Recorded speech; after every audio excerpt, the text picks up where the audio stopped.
ശ്രീലങ്കയിലെ പ്രളയവും പാകിസ്ഥാനും അവിടെ പ്രളയം ബാധിച്ച പ്രദേശങ്ങൾക്ക് സഹായവുമായിട്ട് പാകിസ്ഥാൻ എത്തി. അവര് ഒരുപാട് സാമഗ്രികൾ അവിടത്തേക്ക് അയച്ചു. പക്ഷെ ഈ അയച്ചതിന്റെ പേരിൽ ആക്ഷേപം നേരിടുകയാണ്, കുറ്റപ്പെടുത്തലുകളൊക്കെ നേരിടുകയാണ് പാകിസ്ഥാൻ. വെറുതെയല്ല, അതിന് പിന്നിൽ തക്കതായിട്ടുള്ള ഒരു കാരണമുണ്ട്. നേരത്തെയും ഇത്തരത്തിൽ പല രാജ്യങ്ങൾക്ക് ദുരിതാശ്വാസത്തിന്റെ പേരിൽ പല മോശപ്പെട്ട ഉപയോഗശൂന്യമായിട്ടുള്ള സാധനങ്ങളും കൊടുത്തയക്കുന്നു എന്ന പരാതി പാകിസ്ഥാൻ നേരിട്ടിട്ടുണ്ട്. ഇതിന്റെ പിന്നിലുള്ള ചേതോവികാരം എന്താ? എന്തിനാണ് ഇത്തരത്തിൽ ഒരാളെ സഹായിക്കുമ്പോൾ പോലും ഇങ്ങനെയുള്ള കാര്യങ്ങൾ ചെയ്യുന്നത്? മതപരമാണോ ഇവരുടെയൊക്കെ പ്രശ്നം? തീർച്ചയായിട്ടും അങ്ങനെ തന്നെ. ഈ സത്യത്തിന്റെ മുഖം നമ്മൾ മറച്ചു വെക്കേണ്ട കാര്യം, പ്രളയക്കെടുതിയിൽ ആയിരങ്ങൾ കൊല്ലപ്പെട്ട ശ്രീലങ്കയ്ക്ക് കൊടുത്ത ഭക്ഷ്യപദാർത്ഥങ്ങൾ ഉൾപ്പെടെയുള്ളത് എക്സ്പയറി ഡേറ്റ് കഴിഞ്ഞതായിരുന്നു എന്ന് കണ്ടിട്ട് ഇപ്പം ഭാരതീയരൊന്നും അല്ല പറയുന്നത്, ശ്രീലങ്കൻ സർക്കാർ ഔദ്യോഗികമായിട്ട് പാകിസ്ഥാനെതിരെ ഒരു പ്രതിഷേധം രേഖപ്പെടുത്തിയിരിക്കുക. ഇത് പാകിസ്ഥാൻ ആദ്യമായിട്ടല്ല ഇത് ചെയ്യുന്നത്. പണ്ട് നേപ്പാളിന് ഇതുപോലെ സഹായം, ഭൂകമ്പത്തിൽപ്പെട്ട നേപ്പാളിന് സഹായം എത്തിക്കുമ്പോഴും പാകിസ്ഥാൻ ഇതേ രീതിയിൽ ഉപയോഗശൂന്യമായ സാധനങ്ങൾ നേപ്പാളികൾക്ക് കൊടുത്ത് അവരെ അപമാനിച്ചിരുന്നു. ഇതിന്റെ പിന്നിൽ പാകിസ്ഥാന്റെ ഒരു തീവ്രവാദ അല്ലെങ്കിൽ ഭീകരവാദ മുഖം തന്നെയാണ്.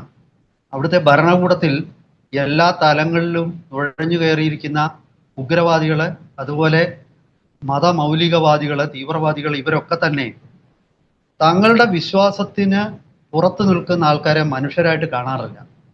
അവരെ അപമാനിക്കാനും അവരെ അവർക്ക് ദോഷമുണ്ടാക്കാനുമുള്ള ഒരു സാഹചര്യവും അവര് ഉപയോഗപ്പെടുത്താതിരിക്കുകയും. പാകിസ്ഥാനിൽ അതാണ് ഇപ്പൊ നടക്കുന്നത്. ശ്രീലങ്ക നമുക്ക് എല്ലാവർക്കും അറിയാം, ബഹുഭൂരിപക്ഷം ബുദ്ധമത വിശ്വാസികളുള്ള ഒരു രാഷ്ട്രമാണ്. പിന്നീട് ഹിന്ദുക്കളും ക്രിസ്ത്യാനികളും ഒക്കെ ഉണ്ട്, കുറച്ച് മുസ്ലിങ്ങളും ഉണ്ട്.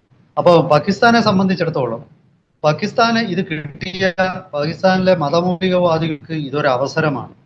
അതായത് അവിശ്വാസികളായ ഒരു കൂട്ടം ആൾക്കാരെ അവരെ അപമാനിക്കാനും അവർക്ക് ദുരിതങ്ങൾ വർദ്ധിപ്പിക്കാനുമുള്ള ഒരു സാഹചര്യമാണ്. അത് അവർ ഉപയോഗപ്പെടുത്തി. എന്നിട്ട് അവരതിനെ ന്യായീകരിച്ചു. അതായത് ശ്രീലങ്കൻ സർക്കാർ ഈ പ്രതിഷേധം അറിയിക്കുമ്പോൾ ആദ്യം പാകിസ്ഥാൻ ഹൈക്കമ്മീഷൻ ഒരു വലിയ മണ്ടത്തരം കാണിച്ചു കൊളംബോയിൽ. അതായത് പഴയ എക്സ്പയറി ഡേറ്റ് ആ പാക്കറ്റുകളിൽ രേഖപ്പെടുത്തിയിരിക്കുന്നത് പ്രകാരം കഴിഞ്ഞതാണ്, അത് ശരിയാണ്. പക്ഷേ അതിനുള്ളിലെ സാധനങ്ങൾ പുതിയ സാധനങ്ങളാണെന്നും വേറെ വളരെ ധൃതിയിൽ ഈ എക്സ്പയറി ഡേറ്റ് കഴിഞ്ഞ പാക്കറ്റുകൾ ഉപയോഗിച്ചു എന്നുള്ളത് മാത്രമാണ് പാകിസ്ഥാൻ വരുത്തിയ ഒരു ചെറിയ തെറ്റ് എന്ന് പറഞ്ഞു. അതിനെ തുടർന്ന് അതിഭീകരമായ പ്രതിഷേധം ശ്രീലങ്കയിലുണ്ടായി. പിന്നീട് പെട്ടെന്ന് തന്നെ പാകിസ്ഥാൻ ഹൈക്കമ്മീഷൻ അവരുടെ അഭിപ്രായം, ആ ട്വീറ്റ് ഒരു സോഷ്യൽ മീഡിയയിൽ, സമൂഹ മാധ്യമത്തിൽ നിന്നും അവരുടെ അഭിപ്രായം പിൻവലിക്കുകയും ചെയ്തു. അപ്പോ നമ്മൾ മനസ്സിലാക്കേണ്ടത്, പാകിസ്ഥാന് ഏതാണ്ട് വെള്ളപ്പൊക്കം ഉണ്ടായപ്പോൾ 10 കോടി രൂപ, എത്ര കോടിയാണ് കേരളത്തിൽ നിന്ന് കൊടുത്തത്? അതിന് കൊടുത്ത ഒരു സംസ്ഥാനമാണ് ഈ കേരളം. അവിടെ ഓർക്കേണ്ടത്, ഈ ഇടത് ഒരു എക്കോ സിസ്റ്റത്തിലുള്ളവരെന്നും ഓർക്കേണ്ടത്, പാകിസ്ഥാനെ സംബന്ധിച്ചിടത്തോളം പാകിസ്ഥാന് മാനവിക മൂല്യം എന്നതൊന്നില്ല, മതപരമായ മൂല്യം മാത്രമേ ഉള്ളൂ. മാനവികതയിൽ പാകിസ്ഥാൻ വിശ്വസിക്കുന്നില്ല. മതത്തിനും അല്ലെങ്കിൽ അഭിപ്രായങ്ങൾക്കും അതീതമായ മാനവികത എന്നുള്ളത് ഒരു തരത്തിലും മതമൗലികവാദികൾ അംഗീകരിക്കില്ല. ഇതെല്ലാവർക്കും ഒരു പാഠമാണ്. അതായത് നിങ്ങൾ എത്ര വലിയ ദുരന്തത്തിൽപ്പെട്ട് കിടക്കുകയാണെങ്കിൽ നിങ്ങളുടെ മതത്തിൻ്റെയും നിങ്ങളുടെ വിശ്വാസത്തിൻ്റെയും അടിസ്ഥാനത്തിൽ മാത്രമേ ഒരു മതമൗലികവാദി കാര്യങ്ങൾ കാണുകയും. മതമൗലികവാദിയെ സംബന്ധിച്ചിടത്തോളം എതിരാളിയുടെ ദുരന്തം തങ്ങൾക്കൊരവസരമാണ്. അവരെ അപമാനിക്കാൻ, അവരെ കൂടുതൽ അവരുടെ ദുരിതത്തിലേക്ക് തള്ളിയിടാൻ ഒക്കെയുള്ളൊരു അവസരമാണ്. പക്ഷെ അവർക്ക് ബുദ്ധിമുട്ടുണ്ടാകുമ്പോൾ അവർ ഈ മാനവിക മൂല്യങ്ങളൊക്കെ ഉയർത്തിപ്പിടിച്ചിട്ട് അവർക്ക് എല്ലാ സഹായവും അവർ ആവശ്യപ്പെടുകയും ചെയ്യും. ഇതൊരു തന്ത്രമാണ്. ഇത് യുദ്ധത്തിലും അതുപോലെ രാഷ്ട്രീയത്തിലും ജീവിതത്തിലും ഒക്കെ മതമൗലികവാദ രാഷ്ട്രമായ ഒരു ഭീകര രാഷ്ട്രമായ പാകിസ്ഥാൻ പിന്തുടരുന്ന ഒരു തന്ത്രമാണ്. നേപ്പാളിൽ ഭൂകമ്പം ഉണ്ടായപ്പോൾ ചീഞ്ഞ ഇറച്ചി കയറ്റി വിട്ടു എന്നാണ് ആരോപണം. അതായത് അത് കഴിച്ച് ഈ ഭൂകമ്പത്തിൽപ്പെട്ട ദുരിതം അനുഭവിക്കുന്ന ആൾക്കാർക്ക് അത് കഴിച്ച് രോഗം കൂടി ഉണ്ടാവണം. തീർച്ചയായിട്ടും അത് നിസ്സാരമായിട്ട് അങ്ങനെ തള്ളിക്കളയാനോ അല്ലെങ്കിൽ യാദൃശ്യമായിട്ട് സംഭവിച്ചു ആണെന്ന് ഞാൻ വിശ്വസിക്കുന്നില്ല. കാരണം അങ്ങനെയെങ്കിൽ ഇപ്പൊ ശ്രീലങ്കയിലും അത് തന്നെ സംഭവിക്കില്ലല്ലോ. അപ്പൊ നമ്മുടെ ശത്രുക്കളെ, തങ്ങളുടെ ശത്രുക്കളെ ദുരിതത്തിലാഴ്ത്താൻ കിട്ടുന്ന ഒരവസരവും പാഴാക്കാതിരിക്കുക എന്നത് പാകിസ്ഥാനെ സംബന്ധിച്ചിടത്തോളം അവരുടെ ഒരു രാഷ്ട്രത്തിന്റെ ഒരു പോളിസിയുടെ ഭാഗമാണ്. അത് തീർച്ചയായിട്ടും അവർ അവസരം കിട്ടുമ്പോഴൊക്കെ അവരത് ഉപയോഗിക്കും. കഴിഞ്ഞ കുറച്ച് നാളുകളായിട്ട് നമ്മൾ കണ്ടിരുന്നത് ശ്രീലങ്കയുമായിട്ടുള്ള ബന്ധം മെച്ചപ്പെടുത്താൻ പാകിസ്ഥാൻ ശ്രമിച്ചിരുന്നു. പക്ഷേ അങ്ങനെയൊക്കെ മെച്ചപ്പെടുത്താൻ സൈനികമായിട്ട് ശ്രീലങ്കയിൽ ഒരു സാന്നിധ്യം കിട്ടാനും ശ്രീലങ്കയുമായിട്ട് സഹകരണത്തിനൊക്കെ ശ്രമിച്ചപ്പോഴും നിങ്ങൾ പലരും ഓർക്കുന്നുണ്ടാകും, പണ്ടൊരിക്കൽ ശ്രീലങ്കയുടെ ഒരു ക്രിക്കറ്റ് ടീം പാകിസ്ഥാൻ സന്ദർശിച്ചപ്പോൾ അവർ യാത്ര ചെയ്ത ബസ്സിന് നേരെ ഭീകരാക്രമണം ഉണ്ടായി.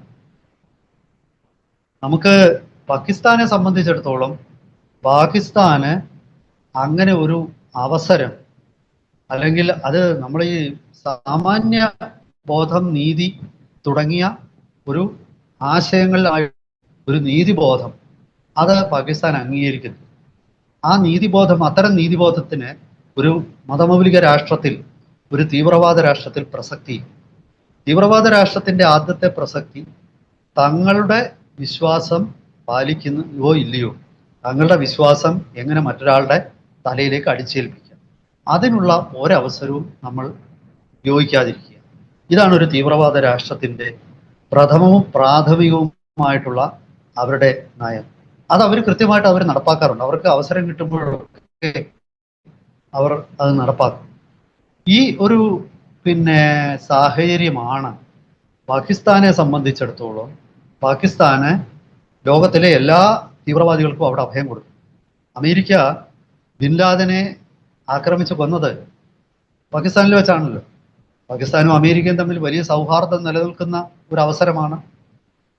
പാകിസ്ഥാന് ഏറ്റവും അധികം സാമ്പത്തിക സഹായം ചെയ്യുന്ന അമേരിക്കയാണ്. പക്ഷെ അതുകൊണ്ടൊന്നും കാര്യമില്ല. അവിടെ പ്രഥമ പരിഗണന ബിൻ ലാദന്റെ വിശ്വാസ പ്രമാണങ്ങൾക്കാണ്.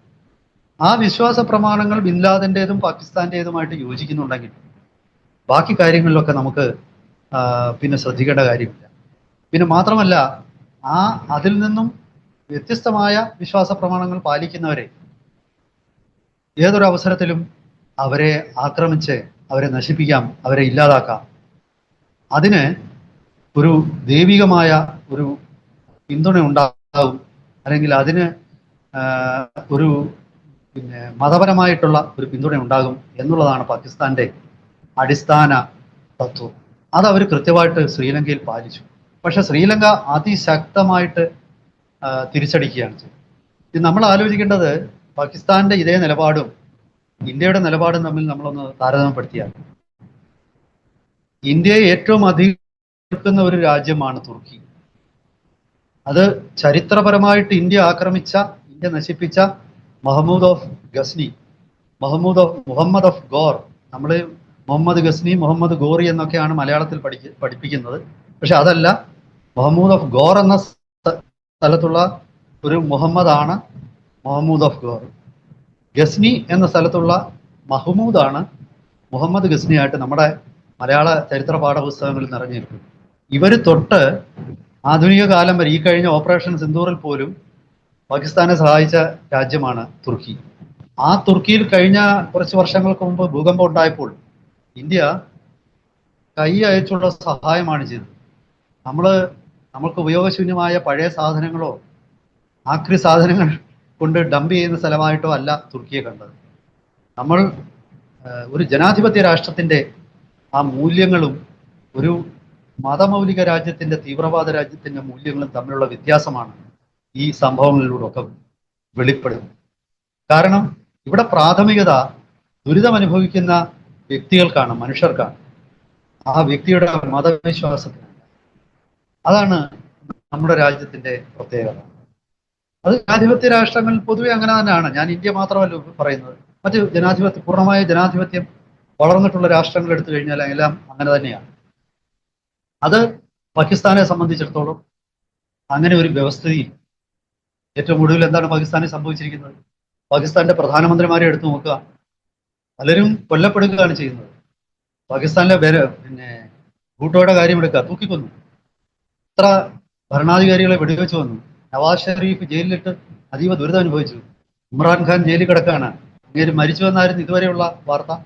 പക്ഷെ മരിച്ചിട്ടില്ലെങ്കിലും അയാളെ വളരെയധികം മാനസിക പീഡനങ്ങൾക്ക് വിധേയമാക്കുകയാണെന്നാണ് ജയിലിൽ അയാളെ സന്ദർശിച്ച അയാളുടെ സഹോദരി പറഞ്ഞത്. അപ്പോ ഈ പറയുന്ന ആര് അധികാരത്തിലെത്തുന്നോ അവരായിരിക്കും അന്നത്തെ നിയമം നിശ്ചയിക്കുക. പെർമനന്റ് ആയിട്ടുള്ള നിയമങ്ങളൊന്നുമില്ല. നമ്മളൊന്ന് ആലോചിച്ച് നോക്കി, ഈ പാകിസ്ഥാനും ഇന്ത്യയും ഒന്നായിരുന്നു, ഒരേ രാഷ്ട്രം. അങ്ങനെ ഒരേ രാഷ്ട്രമായിരുന്ന ഒരു പ്രദേശം രണ്ടായി വിഭജിക്കപ്പെട്ടപ്പോൾ ഒരു പ്രദേശം മതത്തിന്റെ അടിസ്ഥാനത്തിൽ റാഡിക്കൽ ഇസ്ലാമിസ്റ്റുകളുടെ നിയന്ത്രണത്തിലുള്ള, ഭീകരവാദികളുടെ നിയന്ത്രണത്തിലുള്ള ഒരു രാജ്യം വന്നാൽ എന്തായിരിക്കും സ്ഥിതി? നമ്മുടെ നാട്ടിലും ഭീകരതയെ, റാഡിക്കൽ ഇസ്ലാമിനെ പിന്തുണയ്ക്കുന്ന ആൾക്കാർ പാകിസ്ഥാന്റെ ഉദാഹരണം അവരുടെ മുന്നിൽ എന്നും ഉണ്ടാവണം. അവിടെ നിരന്തരം ബോംബ് സ്ഫോടനങ്ങളാണ്. ഓരോ പ്രവിശ്യയും ബോംബ് സ്ഫോടനങ്ങളാണ്. ഖൈബർ പഖ്തൂൺവായോ, ബലൂചിസ്ഥാനോ, സിന്ധോ, പഞ്ചാബോ ഇതിലൊന്നും ഒരു രാഷ്ട്രം എന്നുള്ള നിലയിൽ ചിന്തിക്കുന്നില്ല. ഗോത്രങ്ങളാണിപ്പോൾ. ആ ഗോത്രങ്ങൾ പരസ്പരം പോരടിക്കുക. ഇത് എങ്ങനെയാണ് മതമൗലികവാദം, റാഡിക്കൽ ഇസ്ലാമിസം ഒരു രാഷ്ട്രത്തെ നശിപ്പിക്കുന്നത്? തൊട്ടടുത്ത രാജ്യമായ ഒരു അതിർത്തിക്ക് ഇപ്പുറമുള്ള രാജ്യത്ത് ഇതൊന്നുമില്ല. വംശീയമായിട്ട് വടക്കേ ഇന്ത്യക്കാരും പാകിസ്ഥാനികളും ഒരേ വംശീയരാണ്. അവർ സംസാരിക്കുന്ന ഉറുദു, ഇവിടെ സംസാരിക്കുന്ന ഹിന്ദിയും ഏതാണ്ട് ഒരേ ഭാഷ തന്നെയാണ്. മലയാളവും തമിഴും തമ്മിലുള്ള വ്യത്യാസം പോലും ഉറുദുവും ഹിന്ദിയും തമ്മിൽ ഇല്ല. അപ്പോ അത്ര പാരമ്പര്യം പങ്കുവെക്കുന്ന രണ്ട് ജനത ഒരു സാമ്യമില്ലാത്ത രീതിയിൽ ആ രണ്ട് രാജ്യങ്ങളും മുന്നോട്ട് പോകും. അവരുടെ വിദേശ നയങ്ങളും അവരുടെ പ്രവൃത്തികളും ഒക്കെ തന്നെ ഇങ്ങനെ ഒരു സ്ഥിതിവിശേഷവും ഇതിന്റെ അടിസ്ഥാനത്തിലും ഒരു മതത്തിന്റെ മാത്രം അടിസ്ഥാനത്തിലും ആകുമ്പോൾ എത്രമാത്രം ദുരന്തമാണ് മതമൗലികവാദം ഒരു രാഷ്ട്രത്തിൽ വിതയ്ക്കുന്നത് എന്നത് അതിന്റെ ഒരു ജീവിക്കുന്ന ഉദാഹരണമാണ്, നമ്മുടെ കൺമുൻപിലുള്ള ഉദാഹരണമാണ് പാകിസ്ഥാൻ എന്നാണ് ഈ ശ്രീലങ്കയിലെ അനുഭവം നമ്മളെ പഠിപ്പിക്കുന്നത്. പാകിസ്ഥാൻ ഒരുപക്ഷെ സാമ്പത്തിക പ്രതിസന്ധിയിലായിരിക്കാം. പാകിസ്ഥാന് ശ്രീലങ്കയ്ക്ക് നൽകാൻ സഹായം കൊടുക്കാൻ ഇല്ലായിരിക്കാം. എങ്കിൽ കൊടുക്കാതിരുന്നാൽ മതിയായിരുന്നു. അവര് ഇല്ലാത്തത് മറ്റൊരാൾക്ക് കൊടുക്കാൻ നമുക്ക് പറ്റില്ല. പക്ഷെ അവിടെ ഒന്നും തന്നെ ഒരു സത്യസന്ധമായ, ട്രാൻസ്പെറന്റ് ആയ, സുതാര്യമായ നിലപാട് സ്വീകരിക്കാത്തതിന്റെ പ്രശ്നമുണ്ട്. അതായത് ഒരു രാഷ്ട്രത്തിന്റെ വിദേശ നയം തൊട്ട് ആഭ്യന്തര നയം വരെ പൂർണ്ണമായിട്ടും കാപട്യം നിറഞ്ഞതും ഹിപ്പോക്രസിയും കള്ളവും ചൂഷണവും വർഗീയവാദവും എല്ലാം ചേർന്ന് കഴിയുമ്പോൾ അതാണ് ഈ പാകിസ്ഥാൻ ഇപ്പോൾ സംഭവിച്ചിരിക്കുന്നത്.